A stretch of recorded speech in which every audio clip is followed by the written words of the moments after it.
Okay, friends, this is Dr. John Worldpeace, JD, coming to you from Albuquerque, New Mexico. 8:30 p.m. Sunday night, January the 9th. I want to talk to you about this young lady, Amanda Gorman. Call us what we carry. Y'all know her from the presidential inauguration. She's like a house of fire in the poetry business right now, and everybody wants a piece of her.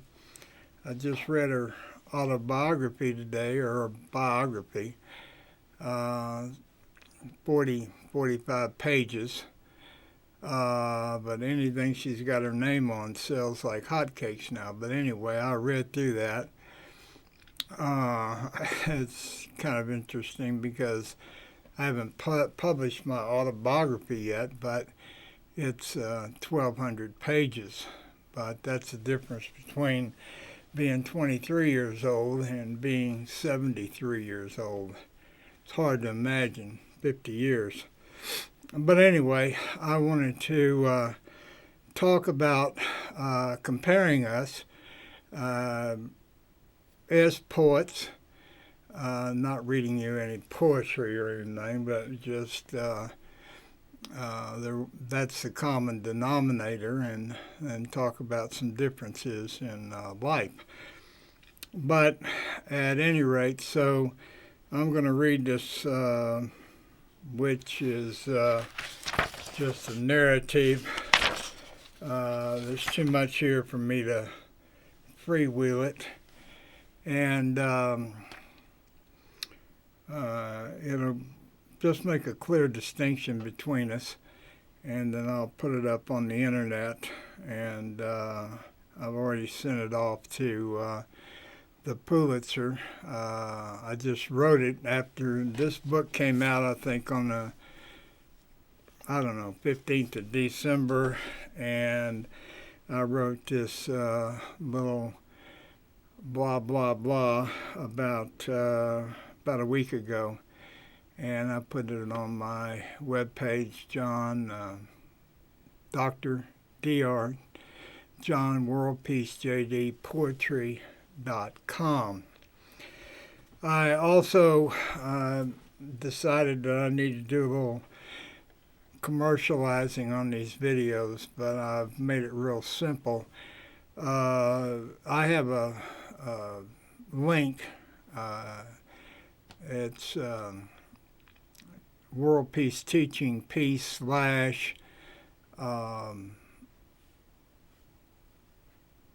contributions, and that'll take you to a page that explains money and what I'm doing with it and so on and so forth. But there is a contribution link down there below the video here. So let me get going here. It's necessary for me to make a clear distinction between myself and a very gifted poet, Amanda Gorman. She is young, I am old. She is black, I am white. She is female, I am male. I'm a veteran. She has not served her country. I have 4 children that are crowding 50. She has none. I ran for political office, governor of Texas in 2002. She has no political experience. I have been a political prisoner for a year. Irritated some Democrats in Texas. She has not been in jail. Good for her. But it's kind of a part of being a world peace advocate. Gandhi and Mandela and King. You go to prison, you write some books, which I did, and then you get out and move on with your life. I have 3 university degrees. She has 1. I worked full-time through 10 years of college. She did not. I started 5 businesses. She started none. I have self-published 70 poetry books, about 6,500 poems, with no help. She has published 3 poetry books with significant professional and non-professional help. I channel poems like a psychic. She's a wordsmith poet, writes a poem down and then works it. And that's not a negative remark. That's the way most poets work. But I don't do that. I've self-published 35 non-poetry books on religion, spirituality, politics, world peace, and so forth. She has published only poetry. She is a corporate Catholic religionist. I'm not a religionist of any stripe, but a spiritualist. I believe in the spiritual words of Jesus, not the Protestant or Catholic doctrine and dogma. I have written 7 books on Christianity and 7 more on the world religions. She has written none. All that's at johnworldpeace.com. There's 15,000 pages there. Everything you want to know about me is at johnworldpeace.com. In 1988, I chose my name, John Worldpeace, to define me and my purpose in life. She does not have a poet's name, but the name her parents gave her. She has a very significant support group for her poetry per her gratitude section of this book. Again, I'm not saying anything negative here. I'm just telling you what she's already written. She's been very involved in the poetry community.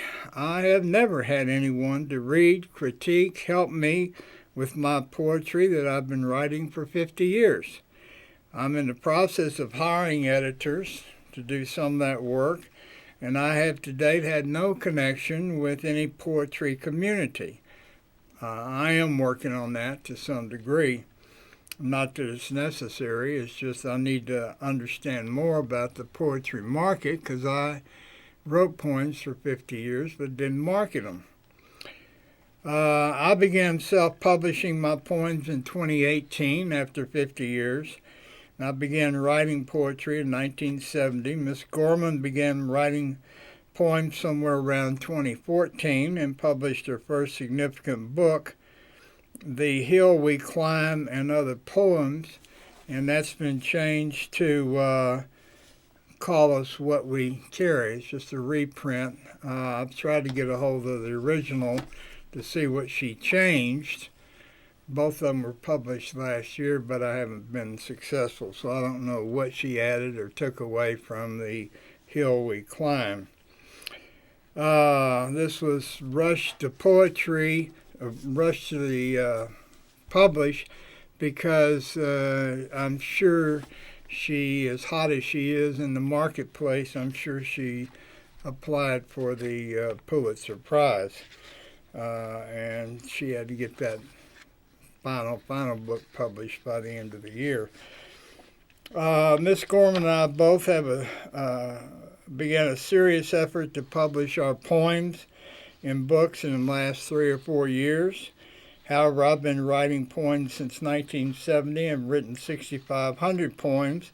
She's written a handful of 100. Since October 2019, when I submitted my complete poems for the 2020 Pulitzer Prize, I've written and published about 125 poems a month. I'm 73, I've got a lot of life experiences, and so I got a lot of things to draw on, to write, and I've been practicing for 50 years, pretty long time. I'm first and foremost an advocate for increasing the peace in the world human society. She is primarily a young, stellar poet with no significant activism in politics, religion, law, education, global corporations, democracy, which is the foundation of most of the nations in the world. I have a plan of action for increasing the peace in the world. She has none. She will not go head-to-head with publicly in politics, religion, the law, education, all these areas, because to do so irritates them. I got a lot of history proof of that. And she's not going to do anything, and her handlers are not going to let her do anything. It's going to cut down the marketing. She's got to make hay while the sun shines, as they say. So I believe Miss Gorman is already the poet of her generation, and she will remain that unless she burns out or flames out with regards to her poetry or life in general. No doubt her career has gone ballistic, which is an understatement, since her reading at President Biden's inauguration. Ms. Gorman looks to me to be the poet heir to Louise Glick, who won the Pulitzer Prize and the Nobel Prize for her poetry. What Louise Glick has accomplished as a poet has no recognized peer. This is the highest praise I can give Miss Gorman, and have no doubt about my sincerity and my respect for her. Louise Glick quit writing at 72. She never was in great health, and she never became the media star that Miss Gorman has become. In fact, it wouldn't surprise me if Miss Gorman has already made more than Miss Glick made in her whole career. In 1971, I published all 4,000 of my poems, and then I dramatically increased my poetry to 125 a month and maintained that pace for the last 25 months and see no reason that's going to stop. I had a 30-minute from death heart attack in 1997, prostate cancer 2010, a second near heart attack in 2016 when they put in a pacemaker, and I feel like I'm 50 when I'm 73. So it all worked and it's good, and I'm still surviving.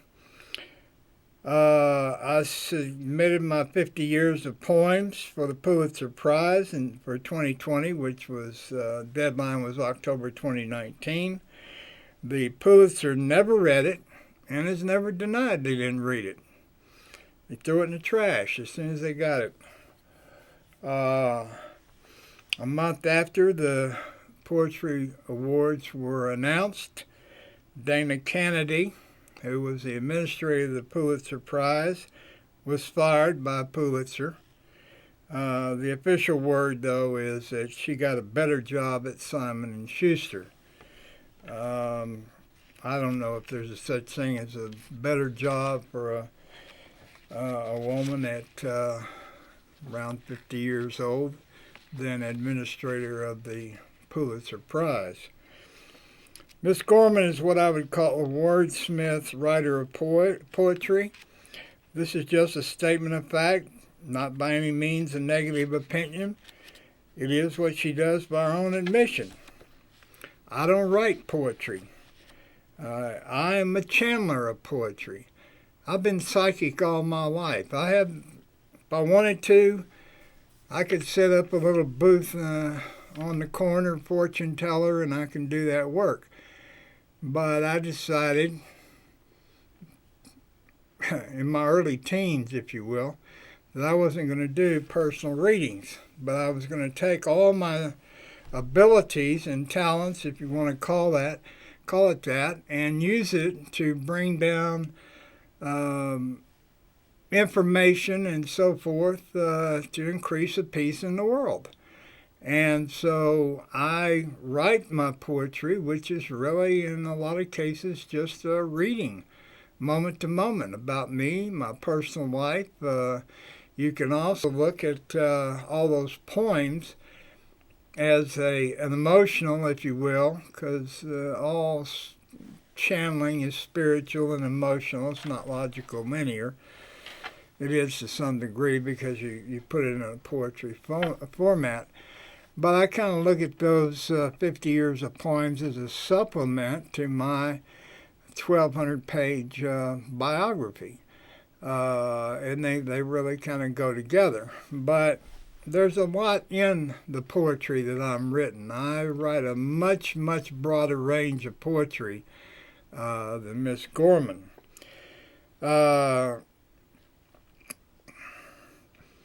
Generally, what really happened was back when I was 14, I was put in a special art class, and you can see my art at johnworldpeaceart.com. All my websites are linked to johnworldpeace.com, but I got about 20 different websites for specific things. But when I was about 14, I was put in a special art class by the art teacher that he was teaching, and I decided that I would not paint couch art, what everybody else is painting. So I refused that career, which was available to me even at 15 years old. But as I went along in life and went to college, there was no time to stop and paint. My paintings now, some of them are 700 hours in them. So I wanted to keep my creative connection, and so what I did was begin to write poems. And by writing poems, I could keep that creative inspiration or whatever. So what happens now, and I've got 50 years of knowing how to bring in that creative energy. I don't ever hit a blockage like a lot of people talk about. But if I hear something, if I see something, psychically hear it, physically hear it, see a vision, anything like that, I will know that's a poem knocking at the door, if you will. And I will sit down and I carry a pad with me, and I will start writing. And just let the poem flow out. I don't use any punctuation, and I use spacing of the words on the page as punctuation. And I really don't fool with that once it's written. I found if I tweak it, it's gonna crash. It's like the poem is coming to me in final form, and when I start tweaking things, it just ruins it. I will go back. Everything is written in cursive, and I will go back and make sure I can read what I've written. Otherwise, when I get down to typing it, everything is written in cursive. When I get ready to type it, I won't be able to read my writing of 10 or 15 years ago. Right now, I publish once a month, so I don't wait 10, 20, 30 years to publish anymore. But I still have a problem with scribbling in cursive. When I get that poem or get that whatever, I'll sit down and start writing. If I follow that poem out in my mind, I will lose it.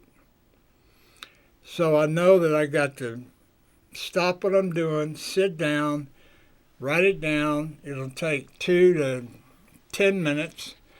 And then sometimes when this comes about, I'll write 5 or 6, 7, 8 poems back to back. I'm not a speed demon at it.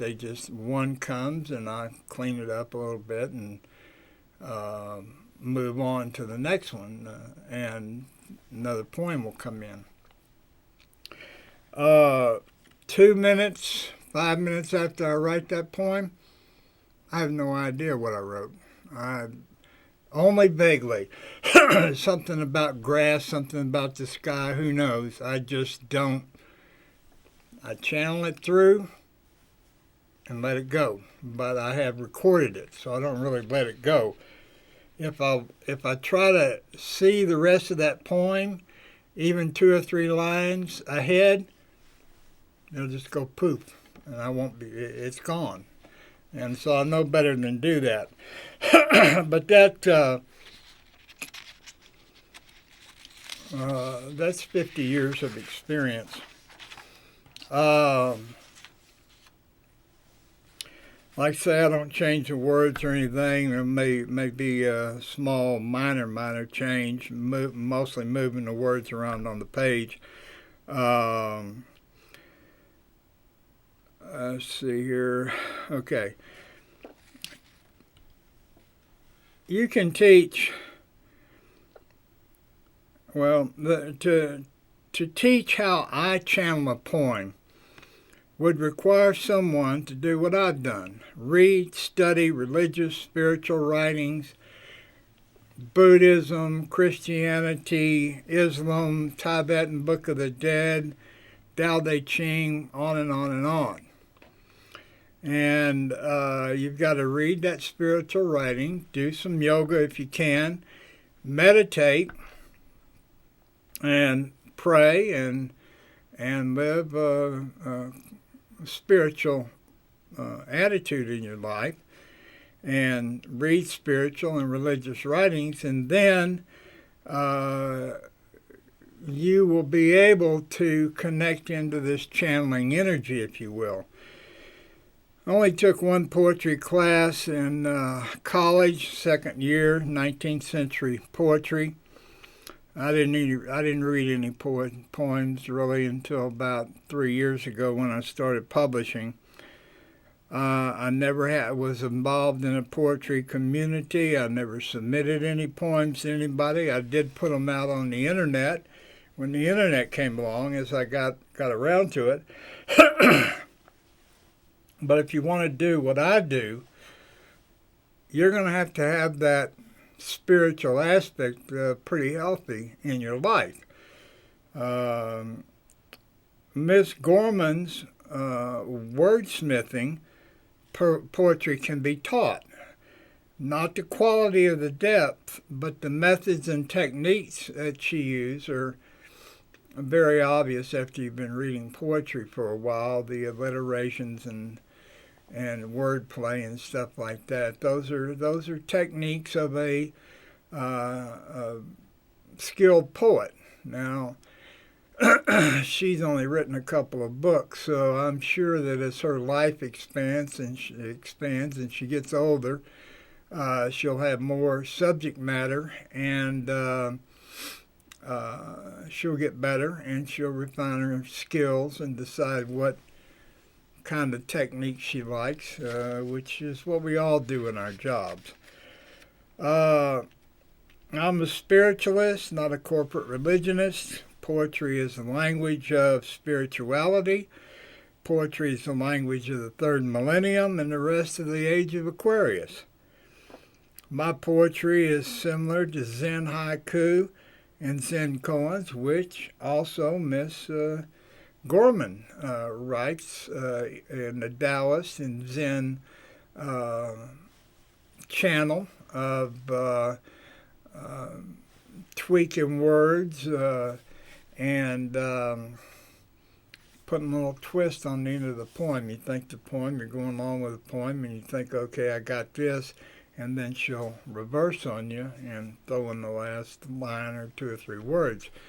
A juxtaposition is what that's called, and I do that just about everywhere, because what I'm doing is taking a life event, mostly, and putting the spiritual aspect in it, and that's what that juxtaposition talks about, where you're taking that life situation and asking yourself, what does this mean spiritually?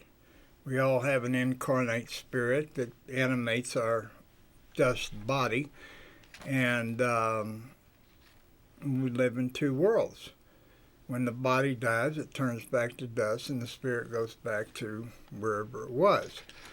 The spirit is immortal and infinite. The body is finite and mortal. So we all live in that world, and it's a world of going to church and going to work, both. So she writes the way that most Zen poems are as well. But a Zen poem may be 15 or 20 words, and same with the koan. and she writes longer poems than that, but she sprinkles that juxtapositioning in her poems.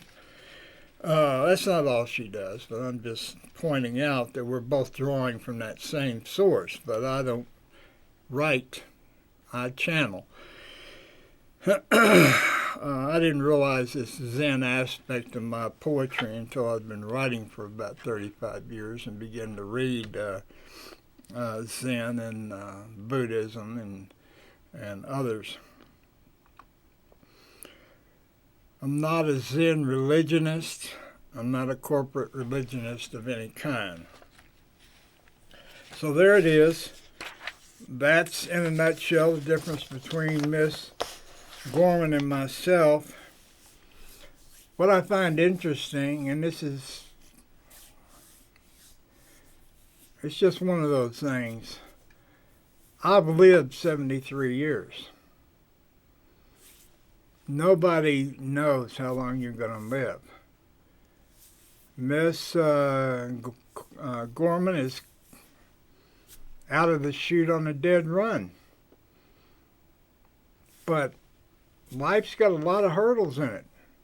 And that's the source of writing poetry, to get that spiritual aspect of what's happening to me and so forth. But there's a lot of things that could happen. A whole lot of things, depending on your family situation, your work situation, your health, not getting run over. So I'm going to be in the book that is attached to this that I've just read to you. I took what I call, when I read another poet's work, I will see what I call hearts of poems. So like here's a heart is the 2 lines in the poem of 20 lines. One of the things she wrote here was, we buried people we knew, we buried strangers. Well, that caught my attention, and I wrote a poem about it.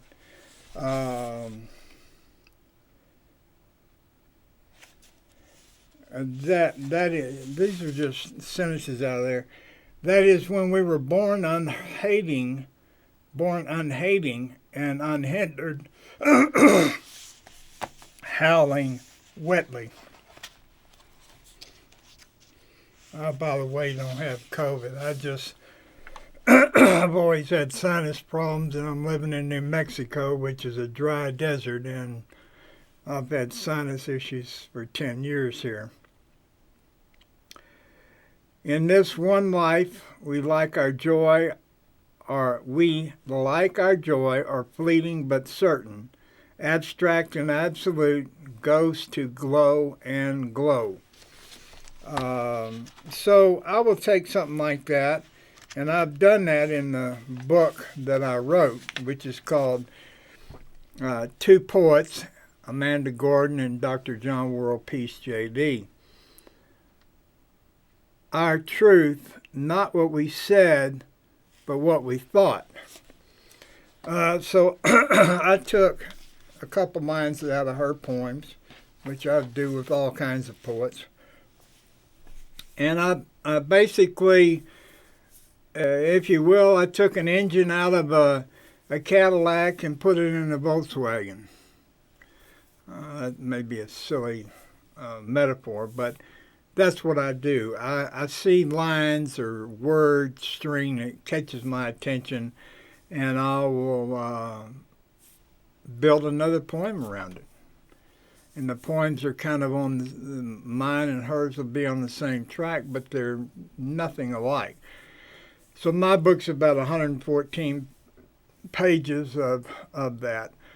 But anyway, that's what I have to say. I'm pushed out here to 30 minutes, which didn't intend to do. But anyway, I post all these videos on that I do on YouTube. They're all posted on Facebook after I do them, and then I put them on my one of my various websites. So